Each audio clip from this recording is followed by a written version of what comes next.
umat Allah dan kesetiaan Allah dalam menggenapi ekonomi. Saya terkesan mengenai kesetiaan Allah dan juga mengenai ternyata umat Allah itu bisa berbuat jahat. Ya, kita jarang mendengar ya. Tapi kalau kitab Yeremia ini kalau kita perhatikan, dia menyingkapkan kejahatan umat Allah. Nah, tadi dari Yeremia pasal 2:13 itu ada 2 kejahatan umat Allah. Tapi kamu perhatikan enggak? Kejahatan pertama apa? Meninggalkan Allah sebagai sumber hidup. Nah, kejahatan kedua adalah menggali kolam bocor. Ya, nanti coba kita bahas ya. Jadi ternyata bagi Tuhan itu, ya, kalau kita meninggalkan Dia, itu sangat jahat sekali. Jadi kalau kita punya praktek-praktek rohani, tidak berkontak dengan Tuhan, menurut kitab Yeremia itu juga jahat. Jadi misalnya kita penyegaran pagi, berdoa, membaca Alkitab, bersidang, ya, tapi tidak mengontaki Tuhan, itu jahat. Jadi menurut kitab Yeremia ini adalah ketika kita meninggalkan Allah, walaupun kita umat Allah, umat pilihan Allah, itu jahat. Nah, kalau zamannya Israel itu ya, mereka bukan hanya meninggalkan Allah, ya, mereka juga menggali kolam yang bocor. Nah, saat itu menggali kolam itu dari batu. Jadi di bukit-bukit batu digali untuk menampung air. Ya, itu diperumpamakan Tuhan ya. Jadi menggali kolam itu sebenarnya sesuatu yang membutuhkan tenaga yang ekstra, tenaga yang luar biasa. Karena itu kolamnya kolam batu. Nah, kalau zaman sekarang buat kolam kan mudah, kamu beli bata, ya loh, beli semen, itu mudah. Tapi zaman dulu itu mereka menggali bukit batu untuk menampung air. Tapi ternyata kolamnya itu malah bocor. Jadi ini melambangkan jeripaya manusia, usaha kita itu malah sia-sia. Jadi kita ingin mendapatkan sesuatu, tapi akhirnya kita tidak mendapatkan apa-apa. Nah, menurut kitab Yeremia ini ada 2 kejahatan umat Allah. Yang pertama adalah meninggalkan Allah sebagai sumber air hidup. Ya, terus yang kedua adalah kita berjeripaya menggali kolam yang sendiri, kolam yang bocor. Nah, dari Yeremia pasal 2 ayat 13 ini sebenarnya terbersit bahwa Allah itu adalah air hidup. Amen. Jadi di sini ada satu konsep bahwa Allah adalah air, ya, air hidup. Nah, kalau Allah Bapa adalah sumber air hidup, Allah Putra adalah mata airnya, Roh itu adalah airnya itu sendiri, salurannya itu sendiri, airnya itu. Ya. Jadi di dalam satu Alkitab kita harus melihat satu garis ya bahwa Allah itu adalah air hidup. Nah, air buat apa? Buat diminum, ya kan? Jadi Allah itu memberikan satu gambaran kepada kita bahwa saya adalah air hidup, datanglah kepada saya, minumlah saya. Ya. Jadi kita perlu minum Allah dari Allah sebagai air hidupnya. Minum berarti apa? Untuk meleraikan haus kita. Jadi kita sering haus ya di dunia ini, kenapa? Karena kita kurang minum air hidup itu. Saudari, kalau kita lihat ini ya, kejahatan umat Israel ini ya, zaman dulu itu mereka meninggalkan Allah, ya, mereka gagal, ya. Tetapi Allah itu setia. Bolak-balik bangsa Israel itu gagal, ya. Kesetiaan Allah itu tidak ada tandingannya. Jadi besar setia Allah, ya. Allah itu sangat-sangat setia, ya. Bahkan di pengkajian kristalisasi kitab Yeremia ini kita melihat ya, mungkin kita bolak-balik gagal, tapi kesetiaan Allah itu sangat luar biasa. Nah, justru ketika kita melihat kesetiaan Allah, nah kita itu harus datang kepada Tuhan, berharap kepada Tuhan dan mencari Dia. Amin. Jadi di Ratapan kan kita lihat dan kita baca ya, rahmat Allah tidak berkesudahan ya.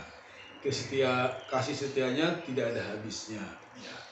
Besar setianya ya. Jadi karena Dia besar setianya, karena adalah bagian kita, kita harus berharap kepadanya, kita harus mencari Dia ya. Jadi di sini ada kejahatan umat Israel, di sini juga ada kesetiaan Allah. Ya. Jadi kesetiaan Allah ini jauh lebih besar daripada kejahatan kita. Ya. Jadi hari ini penerapannya bagaimana? Mungkin kita gagal, ya toh, kita kecewa. Nah, saya sering mengatakan itu ya kepada orang-orang muda, jangan fokus kepada kegagalanmu, jangan lihat-lihat terus kejatuhanmu, tapi fokuslah kepada kesetiaan Allah, fokuslah kepada rahmat Allah. Amin. Karena kalau kita lihat itu terus ya, kita mungkin hanya menangis, ya, kita hanya mungkin menyesalinya, tapi kita tidak lepas dari situ. Tapi kalau kita fokus kepada kesetiaan Allah, fokus kepada rahmat Allah, maka kita akan berharap kepada Dia, kita akan datang kepada Dia. Amin. Jadi otomatis kita tidak gagal lagi, kita tidak jatuh lagi. Nah, hari ini walaupun kita gagal ya, Tuhan itu punya berbagai cara untuk mematangkan kita ya. Mungkin ada beberapa orang Kristen yang sungguh-sungguh mencari Tuhan, tapi mungkin juga ada yang setengah-setengah ya. Mungkin juga ada yang cuek ya. Tapi karena kesetiaan Allah ini ya, Dia tahu bagaimana caranya untuk menyelamatkan kita. Dia tahu caranya bagaimana untuk mematangkan kita. Ya. Kenapa? Karena hanya air hidup ini yang kalau kita minum terus bisa membuat kita matang. Amen. Kalau kita minum air yang lain selain air hidup ini, kita tidak matang, kita malah gagal, kita malah jatuh ya. Kita malah tidak puas akan hidup ini ya. Jadi kita perlu datang kepada Tuhan untuk minum air hidup ini. Nah, ini sebenarnya berita ini sangat mendorong ya. Jadi kalaupun kita sering jatuh ya, kalau Alkitab mengatakan kita jahat, misalnya jahat bagaimana? Meninggalkan Allah ya, cuek sama Allah ya. Tetapi Allah itu setia. Allah itu setia ya. Dia setia untuk menyelamatkan kita. Amen. Dia setia membawa kita kepada persekutuan dengan putranya. Jadi kesetiaan Allah itu jangan menurut pemahaman alamiah kita. Ada orang mengatakan Allah setia karena apa? Dia memberkati dia mungkin dengan pekerjaan yang bagus katanya ya. Mungkin dengan uang yang banyak ya. Tapi ketika Allah mengambilnya, mengambil hartanya, mengambil uangnya mungkin, bahkan dikatakan di outline-nya itu mengambil kesehatannya, nah dia malah tidak memuji kesetiaan Allah. Ya malah mungkin kadang orang dalam tanda kutip ya sakit hati sama Allah. Nah ini yang berbahaya. Jadi dia menganggap bahwa kesetiaan Allah itu menurut pikiran alamiah. Jadi kesetiaan Allah adalah dia bagaimana cara Allah untuk mematangkan kita. Itu maksudnya kesetiaannya. Kesetiaan Allah adalah memanggil kita kepada persekutuan dengan putranya. Ya, jadi mungkin banyak masalah kita alami, banyak perkara kita alami, itu hanyalah satu tanda bahwa Allah setia kepada kita. Amen. Nah justru Yeremia itu di dalam kitab Ratapan mendorong kita. Ya, kita perlu sering-sering mengatakan Tuhan adalah bagianku. Amen. Ya, aku berharap kepadanya. Ya, jadi bila perlu kita memuji Tuhan, memanggil Tuhan. Ya, carilah Tuhan selama Dia berkenan ditemui. Serulah nama selama Dia dekat. Ya, saya mengatakan itu. Ya, jadi perlu baik-baik datang kepada Tuhan. Amen. Ya, saya merasakan kitab Yeremia ini ya. Ini sangat relevan dengan situasi kita hari ini. Ya, bagi kita dalam pemulihan Tuhan ini juga mengingatkan kita ya. Mungkin kita menyadari wah kita nggak jahat kok ya. Kita sangat memustikakan firman Tuhan ya, memustikakan kebenaran Tuhan. Tetapi satu hal kita perlu lihat ya. Tadi yang dikatakan jahat adalah meninggalkan Tuhan. Jadi ketika kita Bible study misalnya, ketika kita ikut zooming ya, tapi kita tidak berkontak dengan Tuhan sebenarnya, itu adalah jahat. Jadi ketika kita melakukan aktivitas rohani, tapi kita tidak berkontak dengan Tuhan, itu sangat jahat. Jadi di dalam pencarian kita akan Tuhan, di dalam penuntutan di tangan Tuhan, kita jangan meninggalkan Tuhan. Ya. Sebaik apapun kebenaran yang kita terima, kalau itu tidak ada Tuhannya sebenarnya, itu jahat. Itu fasik ya, fasik itu berarti tidak ada Allahnya ya. Jadi saya terakhir ini menyadari ya, sebenarnya kita bisa mendapatkan terang, tapi terangnya itu bukan terang Allah. Terangnya itulah terang buatan manusia. Ya, contoh ya. Ini ada terang listrik ya, lampu listrik. Itu kan terang buatan manusia. Tetapi kalau matahari, itulah terang yang berasal dari Allah. Ya. dalam memasuki firman Tuhan juga, kalau kita tidak baik-baik ya, kita juga bisa mendapatkan terang, tapi terangnya kita adalah terang manusia. Nah, Allah tidak ingin itu. Allah ingin kita mendapatkan terangnya Allah ya. Jadi Allah ingin sebenarnya apa? Kita mendapatkan Dia ya. Jadi karena itu saya mendorong saudari ya, ketika datang kepada Tuhan, ketika melakukan aktivitas rohani ya, jangan mengabaikan Allah ya. Jangan meninggalkan Allah. Jadi harus berkontak dengan Allah. Nah, inilah kita tengah-tengah pemulihan Tuhan ini kan kita sering diajarin menyeru nama Tuhan ya.